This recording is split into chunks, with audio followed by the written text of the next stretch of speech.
Olá, pessoal, sejam muito bem-vindos à nossa aula de hoje. Eu quero falar com vocês a respeito da avaliação da pubalgia.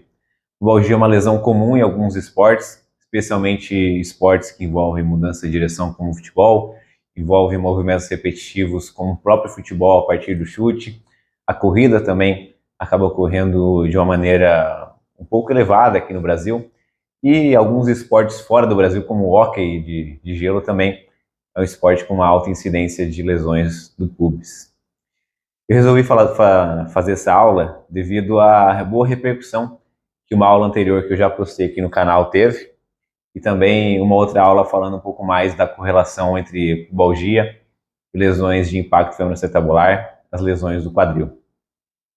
Hoje é uma aula mais prática, as duas aulas anteriores foram aulas mais teóricas, trazendo um pouco alguns conceitos para vocês, trazendo um pouco alguns fatores de riscos. E é importante que a gente entenda alguns fatores de risco para a gente poder avaliar da melhor maneira possível. Isso porque esses fatores de riscos, esses fatores relacionados vão ser importantes para a gente direcionar melhor o tratamento. Claro que quando a gente tem uma pubalgia, uma dor na região do pubis, uma dor na virilha, a gente vai ter uma espécie de tratamento base, a gente vai ter mais ou menos uma ideia do que fazer. Só que uma avaliação mais direcionada, uma avaliação mais específica, vai nos dar um norte muito melhor. Então vai ser como se a gente estivesse atirando com uma sniper, ao invés de a gente estiver jogando uma granada em um espaço vazio, onde a gente tenta atirar para todos os lados. Então, para isso, hoje eu chamei a nossa modelo Sara, que já foi modelo em uma outra aula aqui, acho que é a aula de flexão nórdica, para a gente fazer a avaliação da pubalgia. Sara, pode deitar aqui. A Sara, inclusive, que já teve uma lesão no pubis, ano passado a gente tratou, e ocorreu muito devido a uma alteração de volume. Na verdade, a gente vai avaliar ela aqui, e aí vocês vão entender que alguns fatores de riscos, né, ela já tinha aí uma alteração de mobilidade do quadril, mas está muito relacionado também à alteração de volume de treino. Então ela era uma indivídua que vinha da musculação, né, um treinamento um pouco diferente daquilo que ela resolveu fazer depois que foi correr. E aí durante a corrida uma mecânica totalmente diferente, uma mecânica que ela precisou se adaptar muito. Hoje está conseguindo correr melhor já, uma mecânica mais adequada, mas naquele período, né? Além da mecânica, o volume que foi feito naquele período foi um volume talvez um pouquinho exagerado em um curto período de tempo. E aí é algo que eu também já falei em alguma outra aula aí sobre essa relação aguda e crônica de treinamento sendo fator de risco para algumas lesões, especialmente lesões que envolvem regiões de tendão, que é o caso das pubalgias. Bom, vamos lá. O indivíduo chega com pubalgia, com dor, com queixa de dor na região da virilha. O que a gente precisa avaliar para a gente poder direcionar melhor o tratamento? A pubalgia geralmente é o quê? Inflamação do tendão dos adutores, que se insere lá na região do pubis.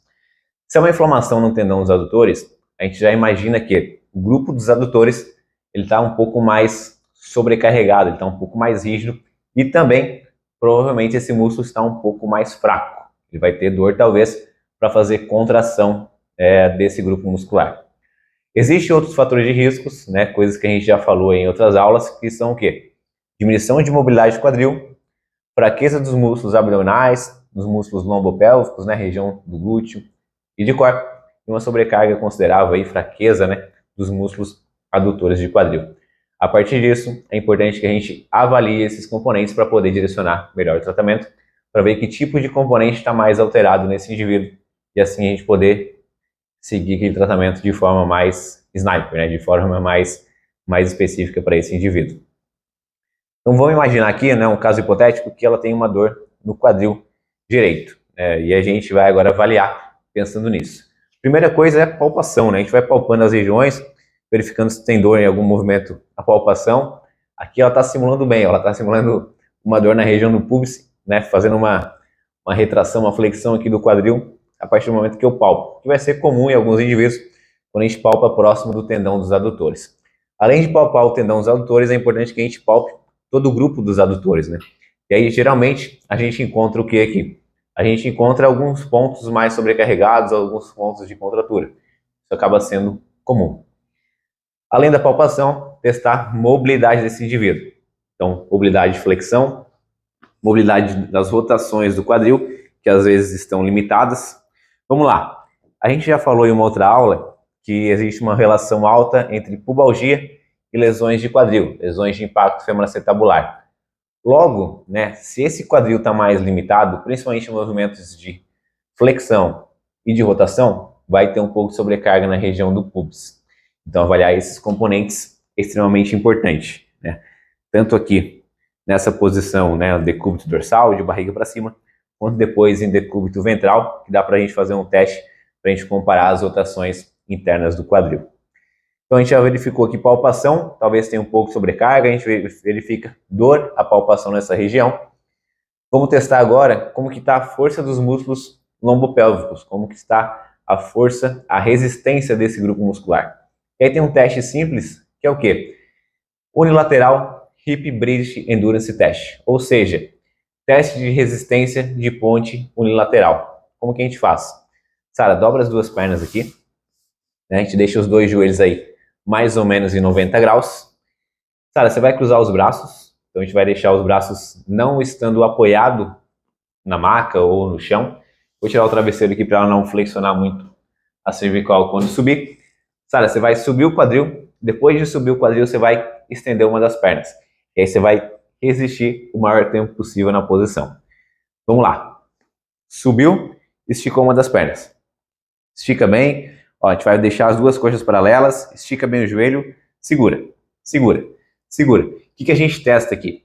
É importante a gente ver o tempo que ela consegue permanecer na posição, e aí tem mais ou menos aí um ponto de corte de 29 a 30 segundos, e a dificuldade de manter na posição. Então, se ela começa a tremer muito, se tem muita instabilidade, se logo ela já cai, tem cãibra em algum grupo muscular, a gente já fica atento que, bom, é uma possível fraqueza, uma certa instabilidade dessa região, precisa talvez aí de um fortalecimento de quê? O que a gente vê aqui? Região glútea, região posterior de coxa e região abdominal. A gente testa obviamente os dois lados, aqui a gente não vai precisar fazer, que é mais para a gente demonstrar o teste. Aí a gente faz alguns testes especiais, né? Alguns testes específicos, como por exemplo o squeeze test, que aí são testes que vai perceber o quê? Vai perceber principalmente a dor durante a contração dos adutores. Então, o que eu faço aqui? Eu posso pôr minha mão no meio dos joelhos da Sara e pedir para ela fazer força para fechar os dois joelhos. Vai lá, fecha. Força, força, força, força, força, força, força. Soltou. O teste é positivo, né, para uma dor na região do pubis quando ela sente dor durante a realização dessa resistência. A gente faz com o joelho flexionado, a gente faz com o joelho estendido, e aí mantém sempre uma contração mais ou menos ali de 5 segundos. Então, com o joelho estendido, eu abro um pouquinho mais, peço para ela fazer força, fechar. Vai lá, força, força, força, força, força, força, soltou, né? Então a gente verifica também se ela sentiu dor em alguma dessas regiões do pubis. Tem também o squeeze unilateral. O que a gente faz? A gente deixa o quadril flexionado mais ou menos aqui os 30 graus, joelho estendido, pede para ela segurar do lado aqui da maca, estabiliza um pouco o quadril dela e peço para ela fechar uma das pernas. Vai lá, fecha, força, força, força, força, força, força, soltou. Né? O teste é positivo também quando a gente tem dor nessa região. Tá? Bom, além, a gente já testou aqui palpação, tanto na região púbica, tanto na região muscular, já fez testes de resistência dos adutores, teste de resistência dos músculos abdominais. Vamos testar, perdão, vamos testar agora de forma mais específica a rotação interna do quadril. Então, vou pedir para a Sara deitar de barriga para baixo. Isso. Então aqui, o que a gente faz? A gente flexiona os dois joelhos em 90 graus e a gente abre os dois pés, rodando o quadril nessa posição. Isso é uma rotação interna do quadril. O que a gente vê geralmente? Às vezes, né, o lado que está com dor é o lado com uma menor mobilidade. A gente vai lá e verifica às vezes o quê? Um bloqueio menor do lado acometido. E a gente consegue medir esses ângulos, né? A gente coloca um inclinômetro aqui e faz a rotação. Ah, esse lado deu 40 graus. Vamos medir o outro lado deu 50 graus. Opa, tem uma diferença aí de 10 graus. Na aula anterior, na aula de correlação entre impacto fonoacetabular e pubalgia, eu trouxe para vocês um artigo que avaliou atletas de futebol na pré-temporada. E qual que é o fator de risco para esses indivíduos? 80 graus de rotação somados. Então, a gente verifica a rotação interna, a rotação externa e soma isso. Quando essa rotação dá abaixo de 85 graus, esse indivíduo possui um fator de risco para, durante uma temporada, ter dores na região do pubis. Pode virar, Sérgio.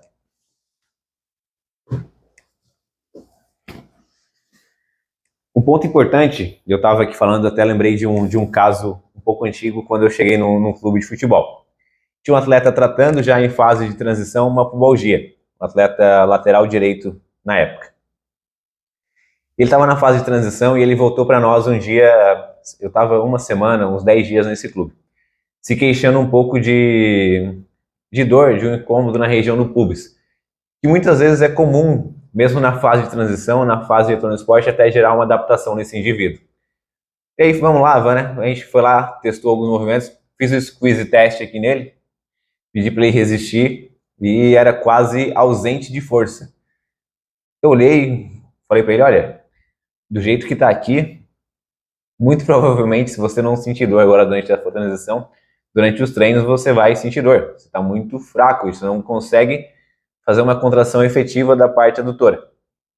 Conversei com outro fisioterapeuta na época e a gente resolveu cessar um pouco, né, voltar um pouco o tratamento dele para deixá-lo mais forte, mais apto até retornar ao esporte de uma forma mais efetiva. Ele não gostou muito, mas depois entendeu e nos agradeceu nesse sentido. E o que eu quero dizer com isso? Que além, é claro, da gente perceber, e isso é muito subjetivo, obviamente, a gente perceber a dor durante esse tipo de movimento, esse tipo de resistência muscular, importante a gente perceber se há realmente uma força efetiva desse indivíduo, tanto no squeeze com o joelho flexionado, tanto no squeeze com o joelho estendido.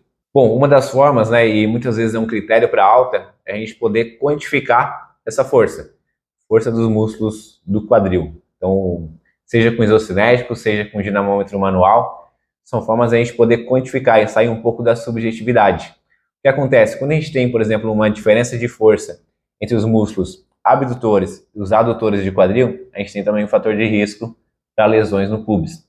Então, essa proporção é quase 1 para 1. Né? Muitas vezes a região adutora tem que ser um pouquinho mais forte do que a região abdutora. Só que nesses casos, né, em lesões de pubis, geralmente o indivíduo possui uma desproporção. Então é importante que a gente possa quantificar. É importante que a gente consiga, durante o tratamento, ir quantificando e que a gente consiga também usar isso como um critério para alta. Critério para alta, aliás, é importante que ele consiga fazer 10 repetições do exercício Copenhague. E aí pode ser uma próxima aula aí também, usar a Sara como cobaia aqui do nosso vídeo, fazendo algumas progressões do exercício Copenhague para mostrar para vocês. Se vocês querem esse tipo de vídeo, né, deixem aí nos comentários. Eu quero a aula de Copenhagen, que aí a gente faz uma progressão desses exercícios para vocês. Bom, pessoal, essa foi a nossa aula de hoje, uma aula muito mais prática, um pouco mais curta, mas muito mais específica também, pensando em pubalgias. Vocês tiveram um bom retorno aí a respeito das últimas aulas sobre pubalgia. Percebi que é um assunto bastante curioso e bastante sofrível para alguns indivíduos, né? Eu já tive pubalgia também, eu sei que é difícil às vezes o processo, que é uma lesão chatinha de tratar, porque a gente não tem muitas perspectivas às vezes de quando vai retornar. O prognóstico ele é um pouco mais difícil. Diferente, por exemplo, de uma lesão, uma cirurgia de joelho, onde apesar de ser um período longo, você tem uma ideia de quando vai retornar, a pubalgia é um pouco mais obscura nesse sentido. Então deixa muitas vezes o indivíduo mais deprimido, mais ansioso, mais para baixo, né, e poder retornar às atividades. Então é uma lesão um pouco desafiadora. Acredito que muito por isso tenha havido um alto retorno de vocês, tanto aqui no YouTube quanto lá no meu Instagram, pedindo um pouquinho mais de informações a respeito da pubalgia. Espero que vocês tenham gostado da aula de hoje. Se vocês querem a aula de pubalgia, comentem aí no vídeo, deixem os comentários, deem o feedback sobre o que vocês estão achando das aulas aqui. E vai ter aula de Copenhagen, aliás, se tiver meta de like aqui, hein? 20 likes no vídeo e 4 comentários, a gente faz aí uma aula sobre exercício Copenhagen e formas de ir progredindo. Nos vemos na próxima aula. Tchau, tchau.